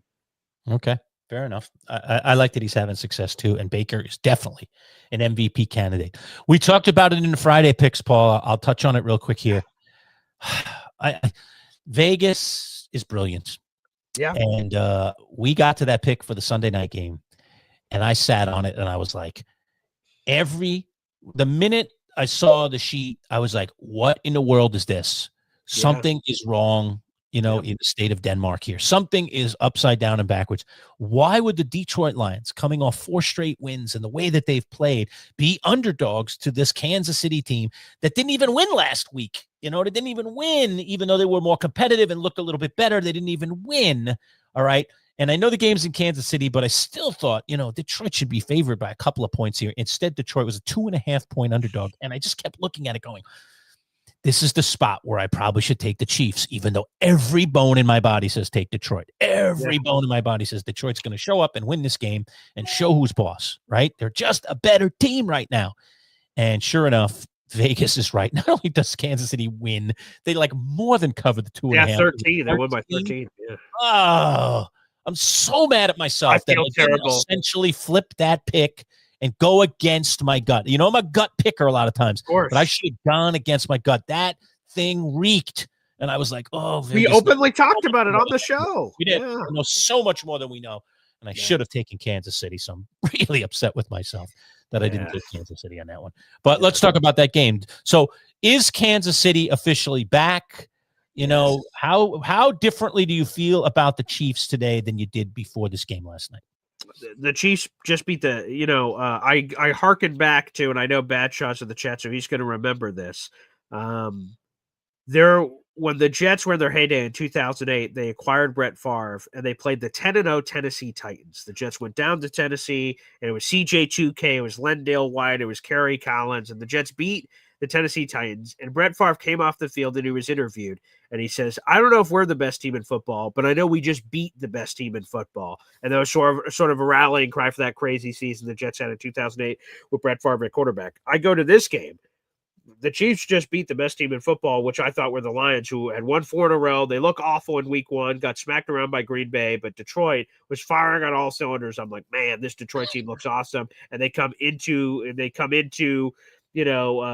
Chiefs Kingdom, Arrowhead Stadium, and play that game, and then they just take care of business. And now the Chiefs are going to get stronger. Rashee Rice is coming back. Xavier Worthy is only going to continue to get healthier, and Patrick Mahomes is doing Patrick Mahomes things, shaking off Aiden Hutchinson sacks and delivering the ball, and Andy Reid is Andy Reid. Like, man, I would like to take this opportunity It's coming together. I want to give a warning to the rest of the NFL. My Jets can't do anything about it. They're on 6. They're out of it. But to the rest of the 30 teams in the NFL, the Chiefs being 31, the Jets being 32, the other 30 teams, do what you can to make sure they don't make the dance, because you are going to regret it. The Chiefs are the Chiefs. The teams that know how to win have a special secret sauce. And when you've been there before and you're a winner, it's in your blood. It's in every fiber of your being. And they just find ways to win. That happened all throughout last year with the Chiefs. Everyone called them lucky. And sure, they got to the Super Bowl and lost to the Eagles. But they just have that moxie, a belief. They know Patrick Mahomes has done it before. They know Andy Reid has done it before. They know this team has done it before. And they believe that no matter what the odds, no matter what the stakes, that somehow, some way, they're going to come back and find a way to win these games. And when you have that kind of belief and you're in a playoff game, let's say the Chiefs are a wild card team because we have no idea what they're going to be for their division. Let's say they're the 7 seed going into Buffalo or something, and Buffalo's a 2 seed. I would be scared bleepless if Patrick Mahomes is coming into me and I have home field advantage and I have that Chiefs team with that smirk across the face. We enter the fourth quarter, it's a tie game. I'm like, oh boy. Oh boy. So I'm warning you, the rest of the NFL, you better take care of business, start taking out this Chiefs team. They ain't dead yet, which I offered to Dalton Wasserman last week. I gave him a fork. I said, "Do you want to stick a fork in the Chiefs?" Because, like, everything seems like it's going a certain direction. He said, "No, I'm not going to do it," which was smart on Dalton. But hey, man, you better make sure you kill the Chiefs because they're going to be always dangerous when they're in the mix. And you're totally right to say it. I mean, I'll use just a little silly analogy, but it's so true. So when I was younger, I played baseball, and then as I became a young adult, I played softball. Bud always laughs about those stories because he thinks softball is a wimp's game, and if he played baseball all the way up into in the over 40 league, in the over 50 league. My dad used to play in the softball leagues, yeah. But softball is no easy sport to play. And a lot of baseball players don't even play extremely well in softball because softball is such a different animal. But so I got into softball. As a baseball player, I wanted to keep playing baseball of some sort. I couldn't play hardball anymore, so I wanted to play softball. Yeah. So the first few years, I got a group of friends together, people from the block, people that I knew from around town, people that were close to me, and says, "Hey, let's put a softball, let's join a softball league, let's play softball." Yeah. And we went and played. And we were just a bunch of buddies. And to be honest with you, we kind of stunk. I mean, we had some good players. I was a pretty good player. We had a handful of other good players on the team. But then we had all these like weak links, where you just knew like in a crucial moment if the ball was hit to this person or if this person was up with 2 men on in the last inning and we needed 2 runs, they weren't going to deliver. Like you just could feel it. And so I played with that group of friends for a few years and incurred a lot of losses. And then I was like, I hate losing. I can't do this anymore. So I for a year, I said, I'm not doing the team this year with these guys. I'm going to see if I can join another team. And so I went out seeking a team this time as a better player. And I found a different group of guys that I didn't know very well at all that took me on. And, and I remember when I first started with this team, I was batting at the bottom of the lineup. I was like playing right field. They were like, they were just like, they didn't know anything about me other than, look through practice that I could play. Yeah. But I was on this team and I earned my way up the lineup. As the season went on, they saw that I was better than they thought I was, and they saw that I could play other positions, and I moved to a more prominent position. But here's the thing. That team that I was on, and I was only with them for 1 season, they had a winning attitude. It was incredible. You felt like no matter who we were playing, we're going to win today. Like the team just had the juice, and like we could be down 5 runs and 2 innings to go, and you'd be like, we're going to do it. Here we go. This is going to be the inning. And then boom, boom, boom, a couple of hits, and then it would just snowball, and then we would just take over. And that team, we were fantastic. It was a fantastic team. I think they won the league, and it was but it was a great experience to be around a winning environment. And I was like, all right, this is kind of fun. I love the winning, but I don't really know these guys. Now I got to go get my own group of winners. And so I went back and got the 3 or 4 good guys from my original team, and then had a powwow with them and said, we got to find some other good people. We need to build a team of winners. And then we went out and basically we recruited other players, and you can do this in the softball world. And we found other winners out there. And then we put together a team that after 1 season of kind of just getting used to each other, we started to win, and you knew it. You knew it. You could feel it like late in games. You just knew these guys weren't going to make mistakes. They were going to make the big plays when it mattered. They stepped up to the moment. They didn't wilt in the moment. They weren't nervous about it. They were energized to be bases loaded, 2 outs in a winning situation rather than like, oh God, if I make it out, everyone's going to hate me. I think that was the original way people thought. So there is something definitely be said. And I can just look at it from just that little softball perspective of putting a team of winners together. You have to believe, and you got to believe in each other. And there has to be this kind of magic special sauce. And I agree with you. The Chiefs have it in a big way. Yeah, just that last point you just made. It's exactly that. Like, right, teams that have never been in that scenario, it'd be understandable to be nervous entering a 4th quarter and then you start thinking of all the ripple effects. Yeah. Man, my team's relying on me. Man, if I blow this, how many chances are we going to get back to the playoffs? And Mahomes over there is I've already won 4 Super Bowls, 3 Super Bowls, 1 million Super Bowls, however I won. Just another day at the office. And just like, again, that cold killer. Like the Chiefs always find a way, and then it's in all of our heads. Oh, the refs always help out the Chiefs. Like it's mind games, man, and they win the mind game. So 100%. It's a warning to the rest of the NFL. The Chiefs are definitely not dead, and oh my God, they're coming. And Freddy Krueger or Mike Myers, we're right around Halloween time. Like that zombie, if you don't kill it, is going to haunt us all. We're going to come back to look at that and say, ooh, should have got the Chiefs while they were down. Yep. I got you. So that's that. And just a couple other news and notes. We got to talk about the crazy thing that happened a post-game presser for Tua. Oh my goodness gracious! Let me Tua get kind of going after his teammates. Oh, this was hanging out your dirty laundry in the worst possible way. I mean, clearly this thing's wrong with the Dolphins right now, but I don't know if that was, again, PR 101, a wise tactic by Tua to go public with that and start talking about people not coming to players meetings and hanging out your dirty laundry in the worst way. Oh, Tua, what are you doing? That's just going to make the Miami Dolphins that much worse, their situation. So, let's vamp on that for a second here. Yeah, I feel like, real leadership, and if you've been around a lot of jobs, you see leadership in a lot of different ways. To me, leadership is not it's the integrity. It's not what you do in front of the camera and in front of the mics and what you say there. It's who you're holding accountable behind the scenes when no one's watching, that you were able to rally the troops. If there's real issues, you address them. Yeah, here's Tua. You guys will see it for yourself. Yeah, thank you. Well, I think it starts with the leadership in helping articulate that for the guys, and then what we're expecting out of the guys, right? We're expecting this. Are we getting that? Are we not getting that? We have guys showing up to player-only meetings late, guys not showing up to player-only meetings. Like, there's a lot that goes into that. Do we have to make this mandatory? Do we not have to make this mandatory?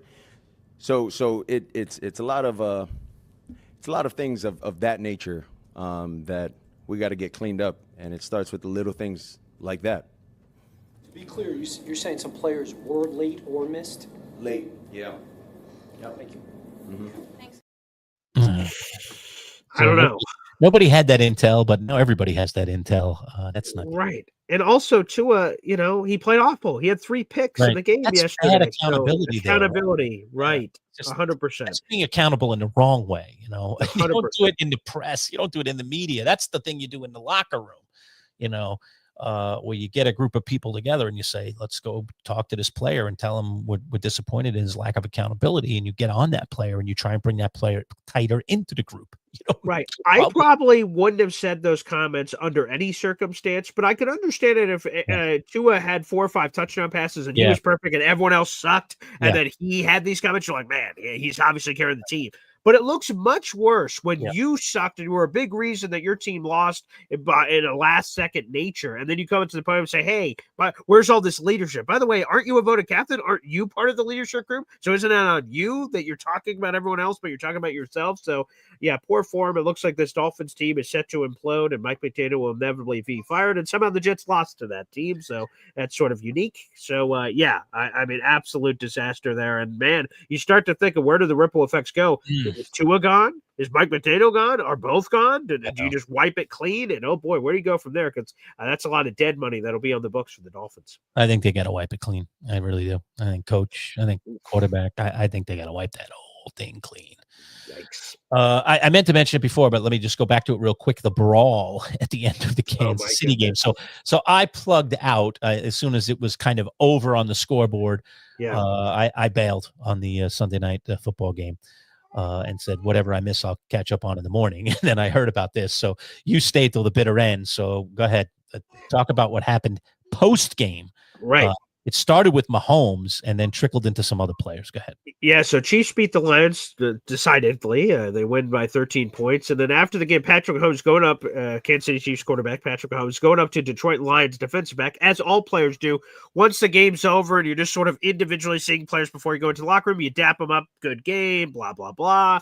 Mahomes going up to Brian Branch to dap him up and say, good game. He holds out his hand like, hey, and Brian Branch walks right past him like, want nothing to do with you, pal, and ignores him. All right, you want to be all in your feels after the game, so be it. Juju Smith-Schuster, Chiefs receiver, goes up to Brian Branch and attempts to do the same thing. Hey, buddy! Goes to dap him up, and Brian Branch punches him in the face. And then all of a sudden, a brawl ensues where Juju ends up on the ground. Brian's trying to jump on top of him. Teammates are trying to pull each other away. Andy Reid said that Juju got banged up pretty good and he was bleeding from his nose, so that his nose got busted up. So there could be suspensions coming on both sides. Again, I wish the NFL would do a better job of getting the instigator, not just the reactor, right? If I got punched in the face, how would I defend myself? Not like, oh boy, of course I would try to defend myself and fight back. So the fact that Juju is in line to potentially get suspended seems sort of crazy here, but we'll see what the NFL ends up doing. But yeah, both should always the brunt of the punishment should always go to the guy that crossed the line first. Correct. Because it's just human nature. If somebody strikes you, that you're going to defend yourself in some way. I mean, it's just kind of human nature. The other rest of the story is Brian Branch's contention with Juju is during the game, he got blocked in the back and the ref did not make the call. So Brian Branch was pissed and laid it out on him. And to me, that is the absolute definition of immaturity. Like, okay, it's a block in the back, which technically is an illegal play if the ref calls it. He didn't call it. They miss calls all the time. Get over it. And then after the game, you're still brewing on that stupid non-call that you go to punch someone in the face. Like, that's not how we handle life and business, not how you're supposed to handle life and business outside of work. So, that just seemed really immature by Brian Branch. He's a super talented football player and a big piece of what the Detroit Lions do, but you can't have that level of immaturity. That's stupid. So he's likely going to get suspended, and rightfully so. It's funny, when you first started telling me about this, I thought it might have something to do with, did you see the play where Mahomes took the cheap shot from the star defensive lineman of the Lions, the defensive. Aiden Hutchinson. Aiden, 2 steps and drilled him. Oh, okay, yes. And Mahomes got up and kind of, what was that? Kind of thing. And there was a verbal spat. I don't think there was a call on it either, which was, I thought it was definitely a late hit, and it was a kind of a vicious hit. Other than he didn't go to the ground with him, he just hit him and then kind of walked the other way, but he hit him good and caught him coming in full force. And he saw the ball was out. He was looking right at him. The ball was gone. 2 full steps and bang, hit him pretty good. I'm surprised that they didn't throw a flag on that, but Mahomes was none too happy about it. So I thought maybe it might have branched out of that, but no, it had nothing to do with it. Which, by the way, I'll just show it on screen to show you guys what that play was. I have it on Twitter here, so we can show Hendrickson, you that. Hutchinson. Yes, how late it was. So I thought it was quite late. I was actually surprised they didn't do more. Here it is. So boom is out. Bang! He gave him a good hit, and then just turned his back. Like, I'm getting out of here. You can lip read. Mahomes looks at Hutchinson and says, "What the blank are you doing?" I mean, look at how late this is. I mean, he's looking right at him. He knows it's gone. Yeah. So to me, that's a clear. You got to pull up. That's today's NFL. In the old days, you can get away with that dirty stuff, but in today's NFL, like, look at this 1, 2, 3. Mahomes wasn't even expecting it like that. I think that's why he went flying so much, is because he was already relaxed. The ball's gone. Surprised, right? Nobody's really that close to me, and then boom, he just came in and gave it to him. I was like, ooh. Yikes! Yeah, so you thought that could have been, which again, maybe that might have been the instigator, because that was right. But apparently that was a real cheap shot, and for I'm sure. surprised actually that Hutchinson, of all people, would go down that road. Seems like a pretty stand-up kind of guy. So that was dirty. That was a little bit of dirty. Definitely, yeah. But I'm sure anti-Mahomes, anti-Chiefs guys love that little. Sure, right. Give him a little shot because of all the calls he gets away with. So get it the other way. So yeah. Maybe the fact that maybe the officials didn't call just simply because he just turned and went the other way. Like, he did the, if he did the stand over him or maybe. Or drove him in, but they're normally on top of that, like especially Mahomes in particular. They usually protect Mahomes. So I was actually quite surprised that we didn't see something there. Oh God, Johnny Boy, look at Johnny Boy's question. What do we got here? It's okay. It's a question for Lerch. What hurts more, getting kicked in the nuts or watching the Jets play? Oh, I don't know. I mean, I'd still say getting kicked in the nuts, to be honest with you. I think when I see the Jets play these days, I mean, again, Johnny Boy, I don't have the attachment like you or Boy Green does. I mean, this is your team. This is what you live and breathe. And, I feel empathetic. I want to understand why these failures keep happening, why these things that shouldn't happen in football happen to the Jets. But they're not the only one. I mean, right? We were talking with Bud this past week about chargering. Right. How the Chargers just They seem, nearly did it again over the weekend too. you know, they do things that just have now become associated with the Chargers failing in some way, you know, failing to reach a goal, failing to finish a game off, failing in all kinds of epic ways. So, but there are a lot of franchises that have this, but it just not feels, to this level. I yeah, guess. it feels raw right now as a Jets fan, and it's never fun to be the only team that doesn't have a win. Right. And Yeah, it's a lonely place. and then again, like, how does it happen where this offense, while it hasn't been great all season, has been functional? Sure, Has very. been at times interesting, you know, with Fields at quarterback. Breece Hall has had a bit of a resurgence. The offensive line has actually looked pretty good at times. Now all of a sudden Mason Taylor is starting to show up as, as a potential tight end. Like, and, you know, and of course they've had Garrett. They need more receivers. That's the weak spot for sure. But, you know, but there's been some competency here and some good players. And then on the day that the defense, which has been horrific, we're talking about it all last week, how bad the D is. Like, where is the defense? What's wrong with this defense? I raised it to Dalton Wasserman, and he was like, are there really any good players on this team? I was like, yeah, come on. You got Sauce. You got this guy. He's like, well, you only named 3. I was like, well, do you need more than 3? I mean, like, it's 3 and a bunch of guys. It should be better. Even under the circumstances you're proposing, Dalton, they should be better. And they haven't been. No. And then they go out and get a really good, solid performance out of their defense. Great performance. Held them to 13 points. Disaster. Good, solid performance out of their special teams. And the offense turns into the defense for the day and says, we're taking the day off. We're going to become completely incompetent. We're going to make every mistake in the book. Our quarterback is going to throw for negative yardage in the game. Please tell me it isn't true. How could that possibly be true? What'd you say? 87 yards of total offense? 82 yards of total offense. Correct. Passing, -10. Yeah. It's just unthinkable. Yeah, I'm not sure how that happened. So I just feel bad, Johnny boy. I don't feel personally hurt. Yeah. You know, like getting kicked in, you know, where the sun don't shine would. I just feel bad. Like, come on. I don't know. For me, better days. There have to be better days. Well, it's hard to get worse, but there's like a sense of disbelief for me. And I know some Jet fans are just battered, beaten, and bruised. So they always know, waiting for the other shoe to drop. It's that cynical nature, right? Correct. I'm just going to be cynical for forever and ever and ever until they prove me not to be cynical. Right. And I'm the opposite. On a week-to-week basis, I convince like this week, the Jets play the Panthers. And while they just beat the Cowboys, I'm going to convince myself the Jets can beat the Panthers, and that could be the first win of the season. They're at home and all this other jazz. I'm going to convince myself that's going to happen. And then if and when they don't, then I'm like, and feels the pain of like I was just kicked in the nards or something. So, you know, it's a vicious cycle. I don't know if this will last forever. I don't know if it's just because I'm younger. I'm not sure what it is, but or just my nature. But I'm going to keep believing in this team. So it is painful, but eventually I think they're going to turn it around. And Jamie, I'll get to your side of it, right? Because a few people asked me that coming up. You may have to pull it up, Lerch, for some reason. Yeah, I will. Okay. For me. Yeah. What does it say for the Broncos barely winning? You're right. I mean, the Broncos barely. Well, the only thing, I mean, I'll throw my little log on the flame here, Gordon, and just say, like, for me, for the Broncos, I mean, they were just coming off that big win the week before. I mean, it just might have been one of those letdowns. I mean, that's the only way I could explain it. And Bo Nix has been a bit of an anomaly. And on some weeks he's been good, and some weeks he's been, you know, kind of god awful. So that's the way I would explain it. It's still not a great explanation because their defense played gangbusters too. Their defense, you know, looked really good, and their defense did not get the job done. Ooh, look at that. We lost Paulie just like that. We lost him. See, you had to bring that up, Jamie, and now we lost him. Oh, there we go. See, that's it. Sometimes when the comment, like, I don't have access to pull up comments, I'm like, oh, that's going to boot me out in a second. So sometimes StreamYard has those issues, but it'll get you. Yeah. But I would say this.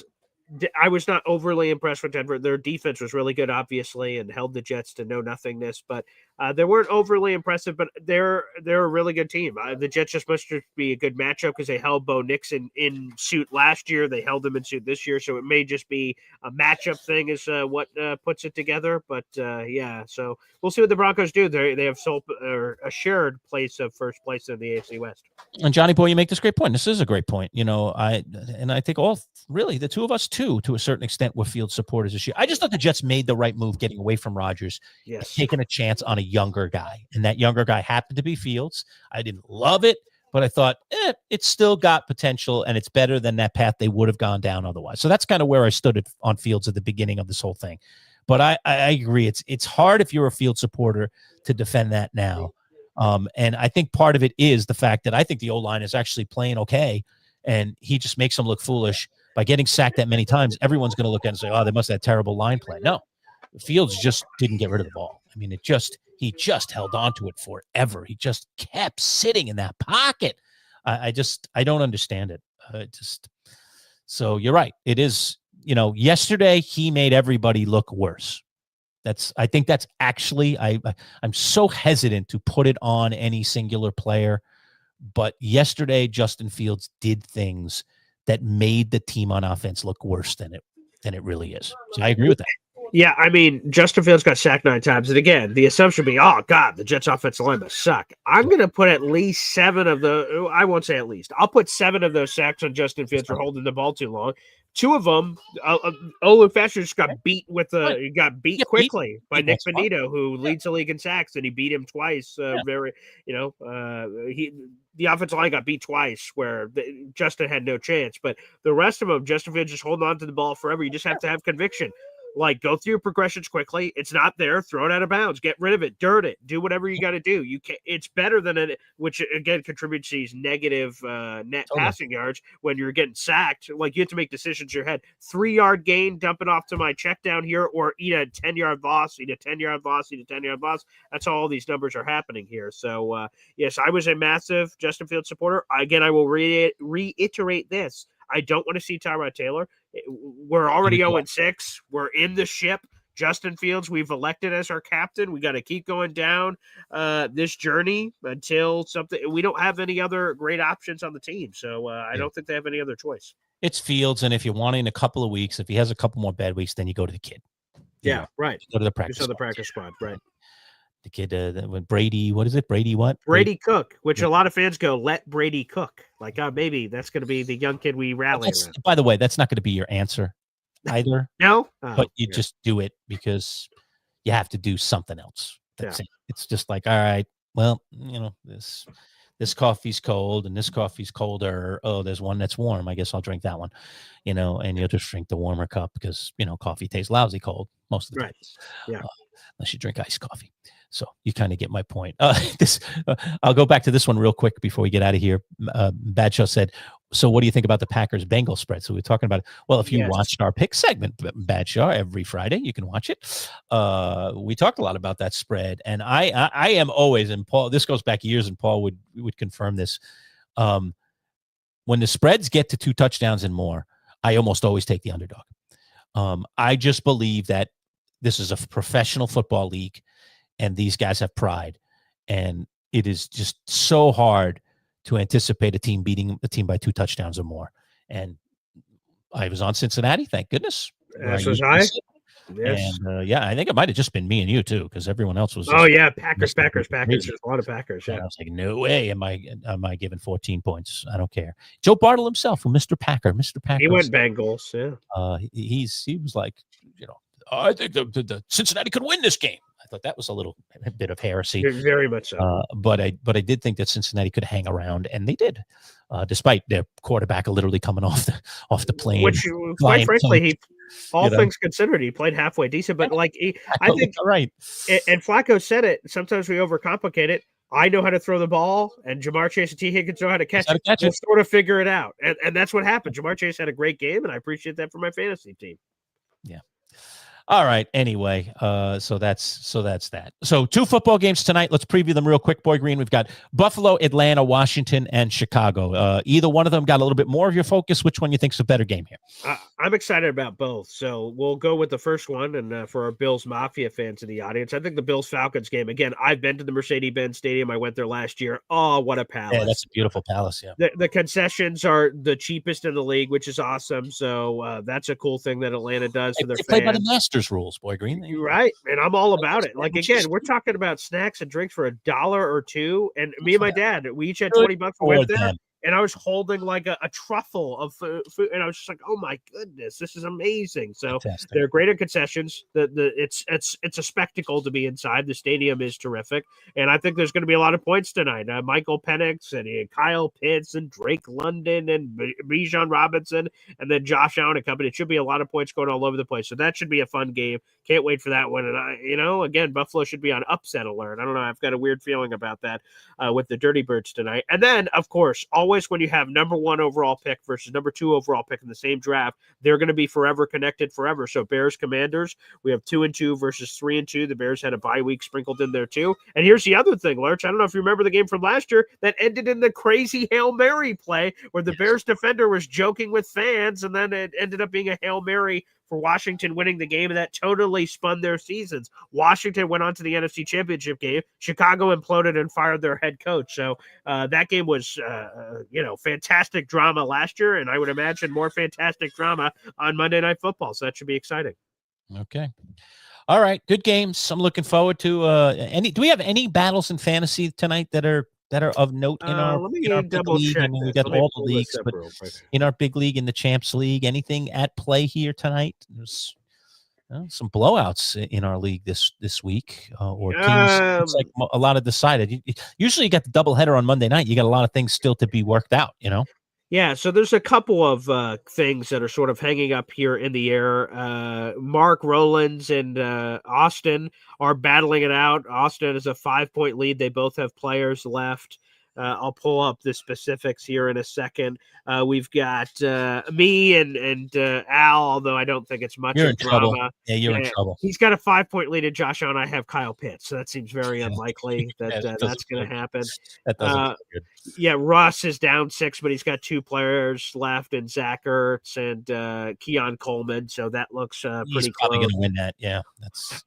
Jabber's down 20 points to Joe Bartle, and he is projected to win it tonight. He's got both DJ Moore and Ja'Cory Krosky Merritt, so that looks very good for him. But again, so there's a couple of games, as always, up in the air, especially when you got a couple of Monday Night Football games. So, yeah, there's going to be some good ones. Let me go to the Austin Mark thing to see who we got playing on both sides. So, yeah, Mark Rowland says DeAndre Swift and Matt Gay, the kicker. And on Austin's side, he has James Cook. So we'll see what James Cook does this evening. So, yeah, some drama there with only a point separating them. Okay. Not a really dramatic week for our league this week. Yeah. But, boy, I'm looking good, Boy Green. I told you that before the show, and I agree. You're going to be 5-1 with the most points scored in the league, and you're in a great position, man. Made some good choices this year. Went running back at the top of the draft, and all 3 guys have been solid. I ended up with Bijan Robinson, who we'll get to see tonight. Sure. Josh Jacobs, who's been rock solid. Had a really good day yesterday, his first really big week, but he's been rock solid the other weeks. He's on a pretty good team in the Green Bay Packers. And then Kyron Williams, who's just Mr. Versatility. As long as that guy can stay healthy and on the field, man, he's fantastic. I love that little scat. He's a little scat back, I call him. Yeah. He's just got all kinds of cool skills. And then I again, the middle rounds, I think a lot of times is where you will make or break whether your team's going to be at the top or in the middle at the very least, or even at the bottom. And I just hit on a couple of guys, Roma Dunze has been great. Get to see him tonight too. He's really been terrific.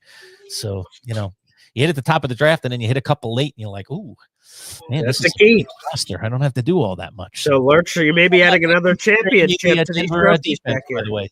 You're welcome. Yeah, I said, first off, you're welcome on the Broncos defense. I'm a giver. That's always the kind of guy I've been. And also, you could be adding your championship name to one of these trophies back here soon. We'll see. I'm in it actually I'm in 3 of the 4 leagues, and you're in all 4 leagues. And we'll see when it plays out. But it looks like I'm going to win in all 3 again this week, and I'm going to be in the top 3 in all 3 leagues for sure. Wow! I know first place. I'm going to be in first place in the Champs League. That's pretty much almost determined already. But the chumps, I'll be right there, probably in second, and the Triple C, I'm right in there too, maybe third or second, depending on how things play out tonight. So, man, I'm just having a good fantasy year, man. Ride it out, baby. Enjoy it when it comes. Right, rare that it happens like this. So when you right? And ride her till she bucks you, right? So fantastic. All right. Don't forget about the golf club, everybody. If you're not already a subscriber, again, put it up there one more time, Boy Green. YouTube.com/MC Show Digital. Please subscribe to our channel. We need every single one of you to be part of our little family in our community. Pass it along to your friends, your family. All right. And you have a chance to win a brand new Cleveland High-Bore XL driver, courtesy of our friends at Play It Again Sports. All right. Here's the head cover. Boy Green's giving me the cue here. All right. There's the head cover. Beautiful. All right. I want this thing out of my room, frankly, out of my office. All right. Here's the club. All right. Still wrapped in plastic. Beautiful new, brand new golf club. All right. So get on board and subscribe to our channel now if you're not already. All right, Boy Green, final thought if you have one. Well, again, so for folks for that golf club, again, we're giving it away for free. If you're one of our first 500 subscribers, which is free to do, you have a chance to win that for yourself or for a holiday gift. We're getting to the holiday season around here, so it would make a lot of sense to jump on that train if you guys are out there. But no, I'll quote a Batman line here, Lerch, that the night is always darkest before the dawn. And while the Jets are 0-6, the night is always darkest before the dawn. So there you go. Fair enough. Fair enough. All right, for Boy Green, it's the Manchild signing off. Thanks, everybody, for tuning in. We've got a great week for you. We've got Bud Poliquin coming tomorrow. We've got Jake Asman coming tomorrow. Ed Valentine arriving early this week as well. Anthony Prohaska, our Bills insider, on Thursday as usual. Of course, we got our live shows on Wednesday and then Friday again with Joe Bartle. We'll see if Bartle's feeling indifferently about that Denver defense after a nice little 13-point output. We'll continue that discussion, see if Joe's still grouchy or is he happy. Maybe that depends on if he wins or loses tonight in our fantasy league. But we'll chat with Joe again on Friday. And, of course, our NFL pick segment always on Friday as well. You can get involved by picking our picks on Instagram every single Friday when we post them. Yeah, go ahead. And one more live show, our Survivor live show on Wednesday night, yes, baby. Survivor. All right, that's right. Survivor, we're back on the beam, episode 4. Right? Episode 4 correct of season 49. Brett LaBelle back on board, our live Survivor show. So if you love this TV show Survivor, join us for that. That's a lot of fun. And we have a blast doing it. We've been doing it for many, many years, but now we've turned it into a post-show or a post-game show, whatever you want to call it. And it's right after Survivor on Wednesday nights. We hit the airwaves right about 9:45. So show ends at 9:30. Give you a minute to get a Coke or two and come on over and hang out on Survivor. You can get in the comments, talk to Brett very directly, and we're happy to take comments and thoughts and stuff in the post-game show. All right, so that'll do it here for a Monday Live. Thanks for everybody for tuning in. We will see you again soon, live on Wednesday. Take care.